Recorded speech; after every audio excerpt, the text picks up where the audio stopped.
Bill Webb, and when I left the Navy in 1978, I was a lieutenant.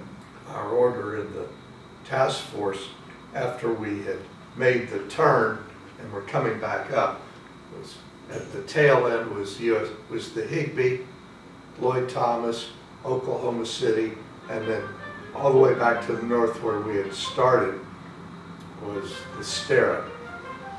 And we made the turn, and the MiGs caught up to us and made a bombing run on Higbee, and using what the Cubans, military advisors, had trained them to do.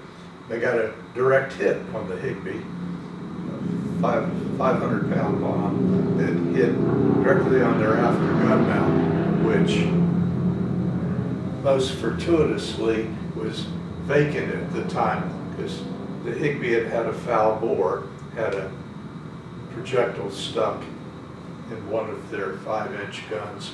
They evacuated the crew from the mount so they could put what was called a short charge and eject the projectile. So that was the good news. The bad news was that the bomb hit the gun mount, went through the gun mount, and exploded below the gun mount. That's where the magazine is, and started a horrendous fire. And a classmate of mine, Ross Desert, was the damage control assistant on Higbee, the DCA. He led fire teams down into the magazines directly below, which were out of control fires from the bomb, 500-pound bomb, to extinguish those.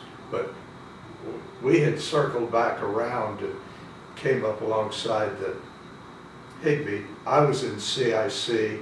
I had the encrypted phone. It was what we called, it was a KY8 encrypted phone, so you didn't have to use code words, you could just talk plain language. And I'm the CIC officer.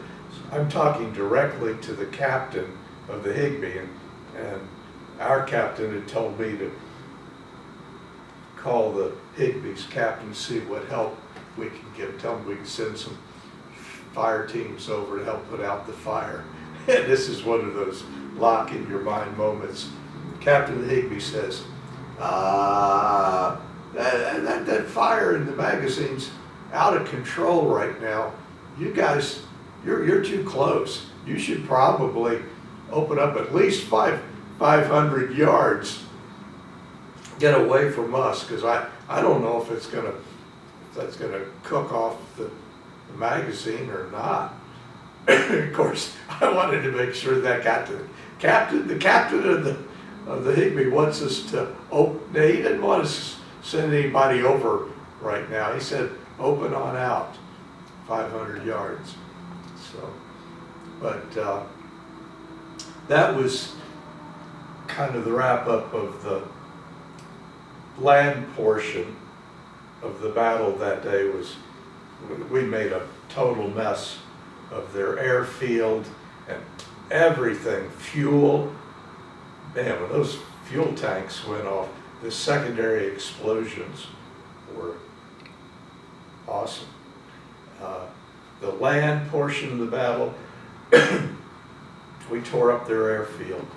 The the air portion of the battle were the MiGs getting a hit on the Higbee, which, by the way, Ross Desert and his guys got the fire put out before there were any secondary explosions on Higbee, but of course it made a mess of the gun mount and the magazine, and they had to go back and to Subic in the Philippines for repairs.